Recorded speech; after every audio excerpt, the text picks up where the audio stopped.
péage aux autoroutes, le passage sera moins cher en 2023 pour les voitures électriques. Ah mais ça c'est bien. Alors que le prix des péages sur les autoroutes doit augmenter en moyenne de 4,75% dès le 1er février 2023. Bah pourquoi 21? N'importe quoi. Les propriétaires de voitures électriques n'auront pas à subir cette hausse. Chez les possesseurs de thermiques. Sur certaines portions, les prix pourront augmenter de 5,07%, précisant toutefois que ces pourcentages ne sont pas étonnants. Comme le prévoient les contrats signés avec les sociétés concessionnaires, cette hausse sera égale à 70% du taux d'inflation. Or, avec une inflation aux alentours des 6% en France, il fallait s'attendre à une explosion des prix au péage. Bien entendu, cette augmentation s'explique également par d'autres facteurs, comme le financement de nouveaux investissements par les sociétés.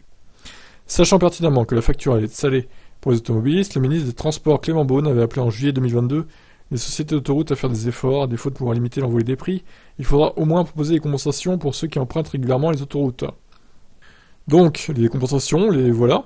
Tout d'abord, dès le 1er février 2023, les usagers pourront bénéficier d'une réduction de 40% sur les prix du péage, à partir de 10 allers-retours par mois sur le même itinéraire. Jusqu'alors, les automobilistes pouvaient bénéficier d'une réduction de 30% du prix, dans les mêmes conditions. La réduction supplémentaire pour ces usagers est ainsi 2 fois supérieure à l'évolution générale des tarifs.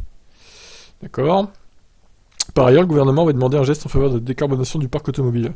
Une requête acceptée par les sociétés de péage sur les autoroutes. Les autosociétés, les propriétaires de véhicules électriques bénéficieront d'une réduction sur l'ensemble de leur trajet de 5% durant toute l'année 2023, et ce sans un nombre d'allers-retours imposés. Ces résultats, cela revient à annuler la hausse des péages. Oui, c'est ça, à peu près.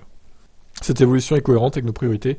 Dans un contexte d'inflation, limiter les hausses de prix pour la vie quotidienne, en protégeant ceux qui doivent utiliser la voiture pour aller travailler et encourageant la transition écologique.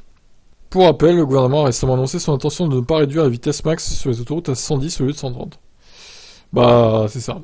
De toute façon, s'ils font ça, quel intérêt de prendre l'autoroute et de payer un péage, en fait, pour rouler à 110 au lieu de 90? Aucun intérêt. C'est pour ça aussi qu'ils font pas ça, je pense. Bref. De toute façon, moi, je sais ce que j'en pense, des péages, c'est du racket organisé. Donc, si vous pouvez pas faire autrement, bah, je suis désolé pour vous. Vous allez devoir payer, mais bon, si vous avez un gros trajet à faire et que vous voulez pas payer, bah, ne prenez pas les péages. Franchement, évitez-les au maximum, quoi. Moi, c'est ce que je fais. Hein.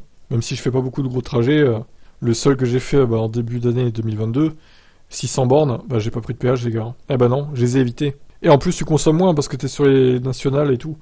Alors certes, c'est plus long, mais bon. Après, chacun voit midi à sa porte, j'ai envie de vous dire. Si ça vous dérange pas de payer, allez-y, hein, mais bon. En tout cas, c'est bien que l'électrique soit un peu favorisé pour une fois, avec ces prix des péages, donc qui ne seront pas en hausse pour l'électrique. Alors maintenant, comment ça va se passer? Parce que comment ils vont savoir que tu roules en électrique? Il va falloir le déclarer sur le site, par rapport à la plaque, je sais pas. C'est pas clair tout ça. Bon bref, je vous laisse commenter.